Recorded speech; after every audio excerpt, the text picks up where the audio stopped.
Hi everyone, I'm Ale and this is Kat. Welcome to our channel.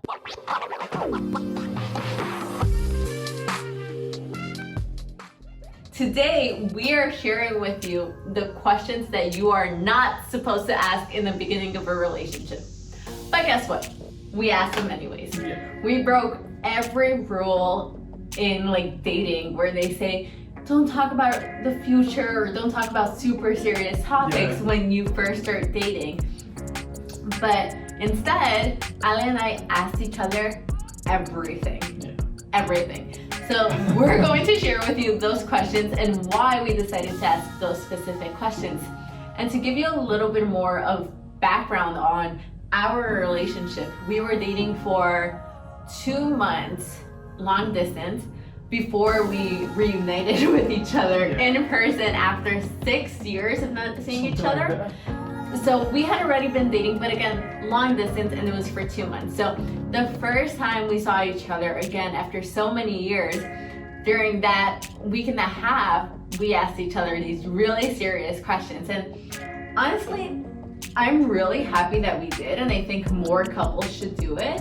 I think there's people feel awkward, people feel like I felt awkward but you first did time, but then I felt like it was the right thing to do because I think it's very important. You can really get to know which is the person that you have in front of you, and if she or he or whatever is gonna be your partner, you already know what are the goals.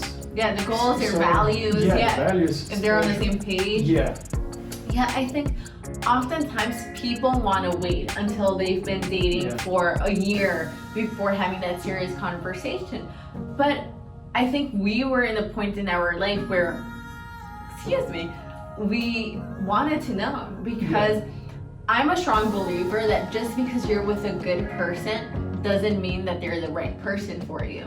And we felt very strongly about specific topics, and if we had disagreed and we couldn't find a balance or a middle ground, then we might have decided to possibly separate at that point.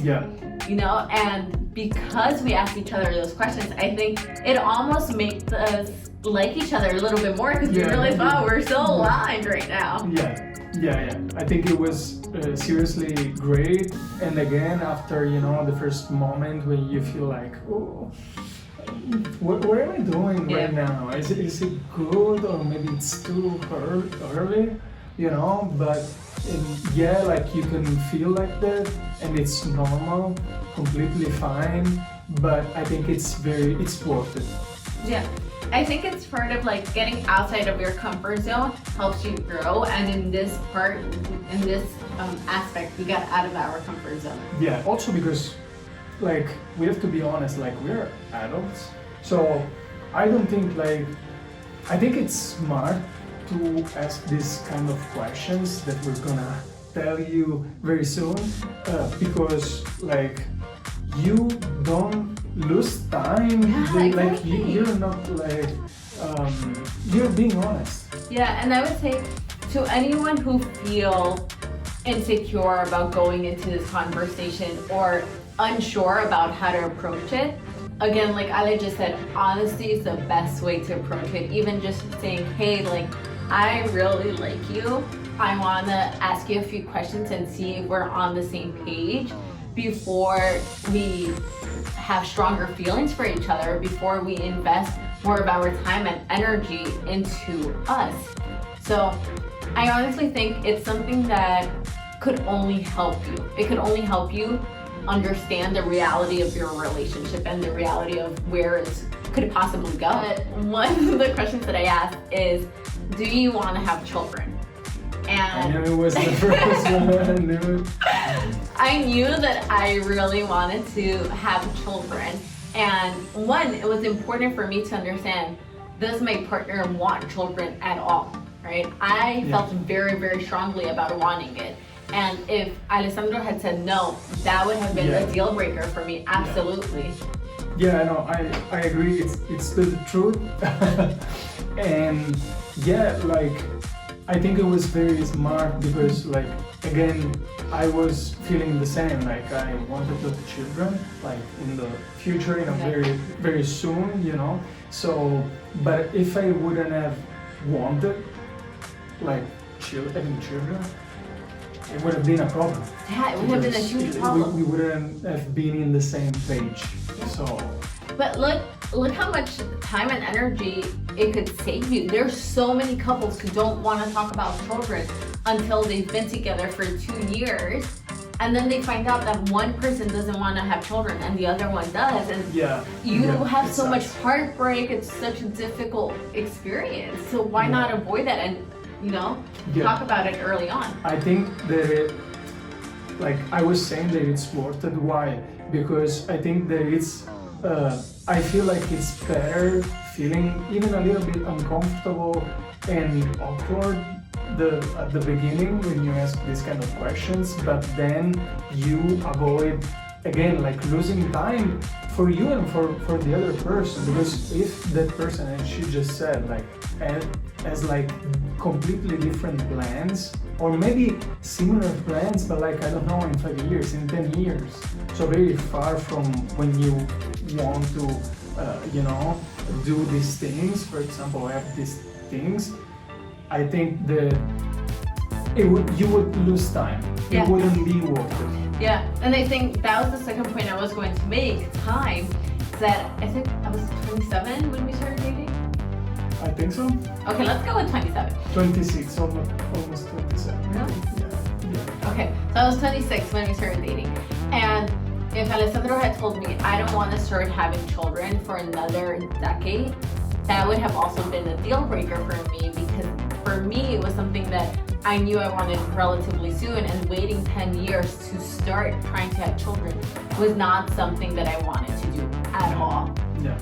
So talking about that really just made me feel so much better, because if our relationship continued growing and we continued falling in love with each other and we felt like we were a good match, we already knew, hey, we both want to have children, we want to have it in this specific time frame, so we're good. Yeah, and of course it's not like a contract and an agreement that you have to sign somewhere, but it's just to understand, what is like the lifestyle that you want, Yeah. So understand if you like, you guys like are in the same, on the same page, in the same path. Yeah. So another question would be like lifestyle, of course, and I know that it could seem like very general, but like first of all, like we intended it like where we want to live. It's so How important. we want to live, especially. Yeah. So since we are like travelers, like we very, very like we love traveling. So it's like a passion. It's everything for us. But we also have families in like many different locations. Yes. So this is something very important for us, and so like we decided like to ask this kind of question to each other. So like, where would you live? Would you be able to live somewhere else? Would you be able to experiment and go, I don't know, Not just able, but you want to. Like somewhere like abroad, I don't know, traveling.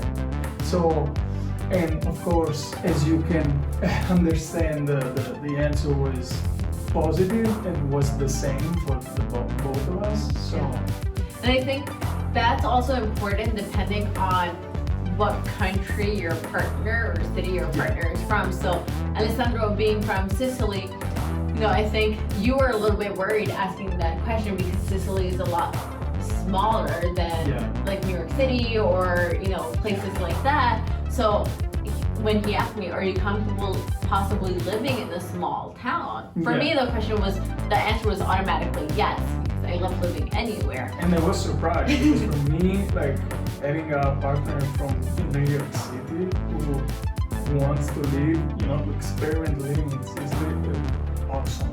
It's awesome. So, but it's something that a lot of people might not be okay with. Yeah. So it's good finding out and asking that question up front. Yeah. Okay. I think that's it for today. I think that's it for today. Yeah. Good luck to you all who are newly dating. If you have any questions, let us know in the comments below. Otherwise, we will see you soon. And give us a thumbs up and don't forget to subscribe. Bye.